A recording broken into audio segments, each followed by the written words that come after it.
Welcome, everyone, to the Martin Luther King holiday edition of the NBA Triple Double Show, powered by the Predictive Playbook and presented to you by SportsMemo TV.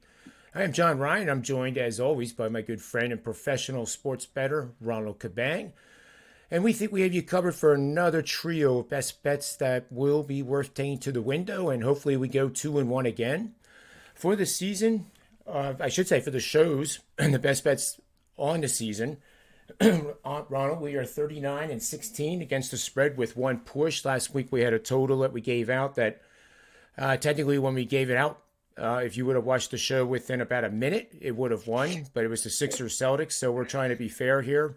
That line drifted lower throughout the day, and if you bet it an hour before game, it would have been a loss. So we think it's fair just to call that a push, and hopefully you think that's fair as well.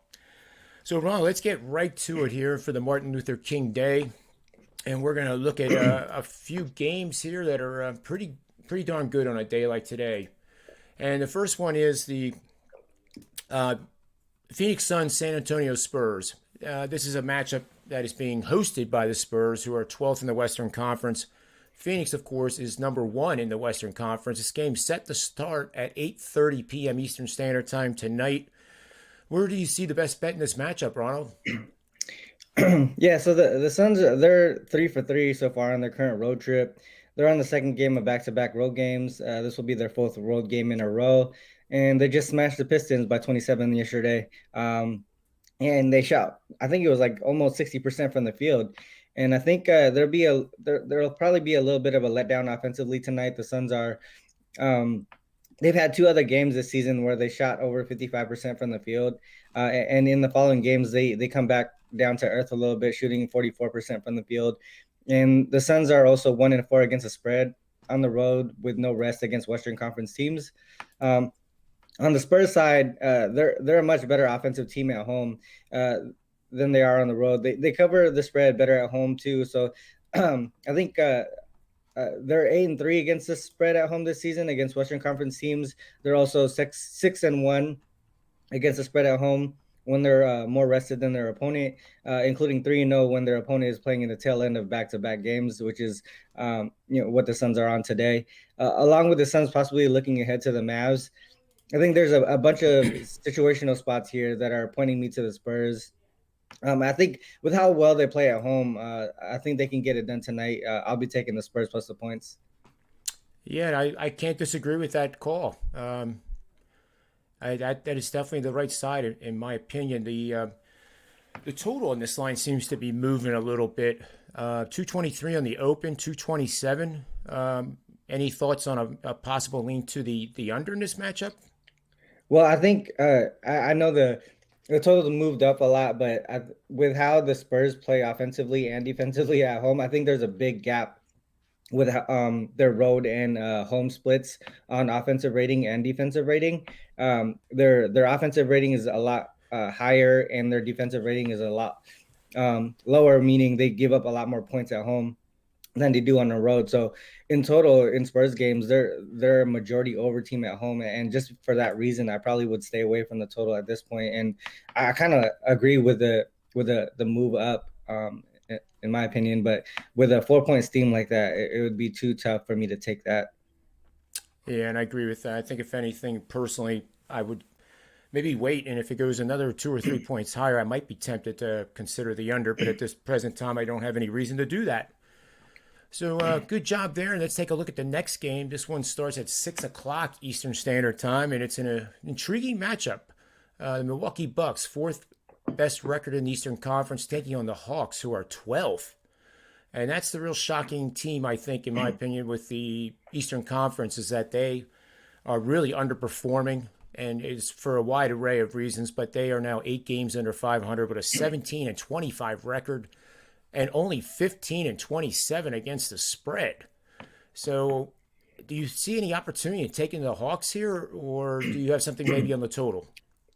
Well, I think here I'm looking at the Bucks. Like you mentioned, the Hawks are underperforming right now, and especially at home. They've been terrible at home lately. They've lost 10 straight games at home. They failed to cover 11 straight at home, and I don't think that streak ends today.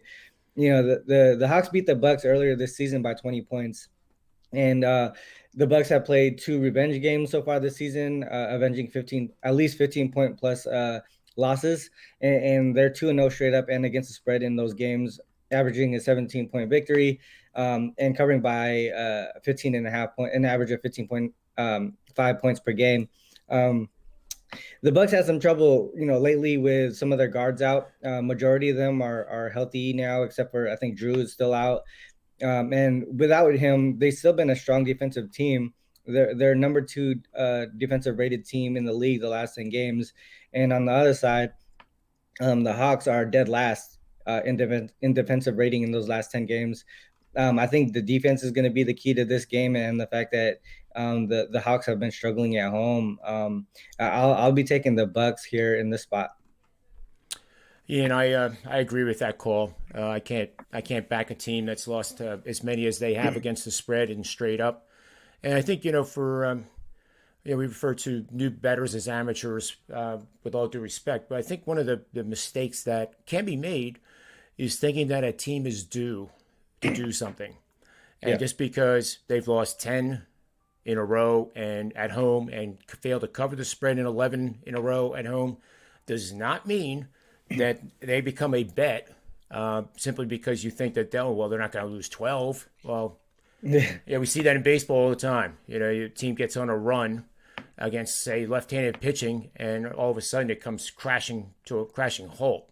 So I think that's just a little warning sign there to don't be tempted to take the Hawks. It would be better to take the Bucks and actually have that lose than the other way around. It's a much better handicap to take the Bucks. So good job there. And our final game is one that I had on the radar here, and that's the Utah Jazz taking on the LA Lakers. And the Lakers have been horribly bad in defensive efficiency. I don't. I think it's probably for them. We should call it defensive ineffectiveness because they were the league worst over the last 15 game span. They showed some life in the last game they played, but not enough for me to get tempted. And I like the over in this game, Ronald. This over is at 230 and a half points. Utah is playing really, really well. And they got some key players back in the lineup now, making them even stronger. And across the board, in all the categories, points per game, points allowed per game, excuse me, field goal percentage, 3-point attempts per game. They rank second, the Utah Jazz do. They attempt 40.8 per game. They're number 6 in 3-point percentage at 37%. Free throws, they are averaging 17.7 free throws per game, number 1 in the NBA. Free throw percentage, 77%. Not great, but it's not horribly bad. So all of those categories I just ripped off are in favor of the Utah Jazz, meaning that if we look at the Lakers stats, they pale in comparison. And the Lakers have picked up the tempo, and still being sixth fastest in the NBA, they still don't even compare to what Utah can do, both in fast-paced games and slower-paced games. They rank 21st in the NBA, averaging 86.6 shots per game. The Lakers are sixth fastest in that category, basically 90 shots a game, and they're not getting it done. So I think this game, Utah will welcome the opportunity to play fast with the Lakers, and I think this total goes over by a ton. What do you think of that one, Ronald? I mean, I do agree with the total there. I think I looked into this one last night. I think the Lakers are, I believe it was like 9-0 to the over when the total is 225 or greater. Sorry. But I actually had a look on the side here too. I know you mentioned, we want to make sure that we don't kind of go into these games looking at runs and thinking that, oh, someone's due to win or someone's due to loss. But Right? sometimes there's these spots where you can kind of pinpoint. The Jazz, they're playing their second game of back-to-back road games. They beat the Nuggets by 23 yesterday, and now they're in LA today. They played 4 games this season where where they were playing with no rest, and their opponent was rested, which is the situation tonight with the Lakers. They were favorites in all 4 games. They're favored again tonight, and in those 4 games, they're 0-4 straight up and against the spread. in those 4 games, they kind of they struggled to shoot the following day, and they allowed their opponents to shoot a greater percentage than normal. They shot 43% from the field on their own, allowing 50% for their opponents. I know the Lakers have been looking terrible lately, especially against the Nuggets on Saturday. But even with that performance, their offense is still fourth best offensive rating in the last 5 games. Obviously, like you mentioned, their defense is lacking. It's been an issue all season long, even before AD got injured. But how bad the Jazz have been on these spots, in this spot specifically offensively. I think the Lakers can take advantage of this rest factor here, and possibly cover this one and win outright. Yeah, it's a great point. I'm trying to decide now when we go to the best bets segment here, which I'm going to have, but maybe we can give out four.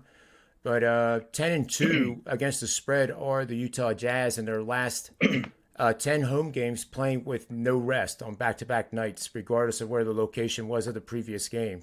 So that's a run that I think is certainly legitimate, and it's with a really quality team, arguably one of the best. So let's move on to the best bet segments for the show here, Ronald. And what are you going to go with? I think I'll go with the first two that I had: the Bucks spread and the Spurs spread. I know I just mentioned the Lakers spread, but I think I'll lay off of that one. You just mentioned the trend on the Jazz there, so I'll take the first two: Spurs spread and Bucks spread. Okay. And I will take, I feel pretty good on the Jazz and the over. That would give us 4 picks for the show. And we call it the triple double because we're the double part, and triple means 3 best bets. But do you like one better than the other in terms of the Jazz or the over? I would say the over here would be my lean. That would probably be the better one for me. Let's go with that then. So we have the two sides, and we'll take over in the Utah Jazz Lakers game as the third best bet for the show. And hopefully we can add on to that 39-16 and one push record for 71%. It seems that's 19 shows now that we've been able to maintain that above 70%, and that's very, very hard to do. So we'll keep going one day at a time, one show at a time. And thanks as always for your time, Ronald. And thanks to everyone for watching the edition of the NBA Triple Double Show. Take a moment and subscribe and like if you haven't already. And make sure you hammer the bell so you get notified of every single show and different sports that we produce every single week. So have yourself a great Martin Luther King Day. Enjoy the NBA action this afternoon. And we'll see you again on Wednesday with another edition of the Triple Double Show. Until then, always remember to bet with your head, not over it. And may all the wins be yours.